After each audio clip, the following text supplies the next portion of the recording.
Daniel Vasquez was deported from the U.S. back to his native Colombia earlier this year.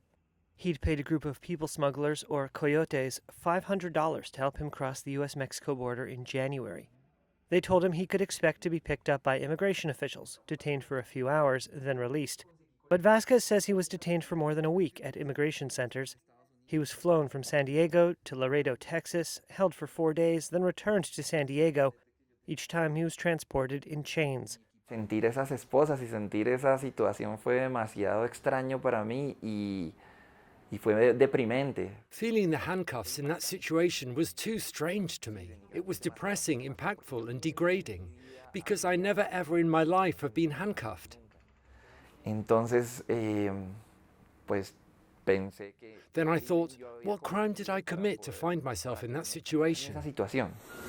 U.S. officials have long restrained migrants with chains and handcuffs during transit. But since U.S. President Donald Trump took office last month, both the Brazilian and Colombian governments have complained of inhumane treatment on deportation flights. Deportees on a flight from Brazil told local media they'd been abused and refused bathroom breaks.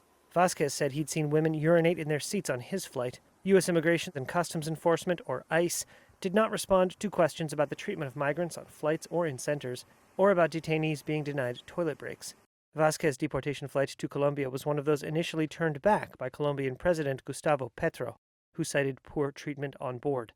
Petro's actions led to a trade standoff with Trump, which ended when Bogotá said it would send its own planes to bring migrants home. Estando allá es una montaña rusa de emociones. A veces uno estaba esperanzado.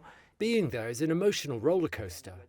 Sometimes, when I was waiting to cross the border, I thought I would arrive to my destiny. Escuchábamos testimonios de que ya todo... But other times, when we heard testimonies that had their asylum process finished and that we wouldn't be allowed to enter, the mood went down, and we felt sad.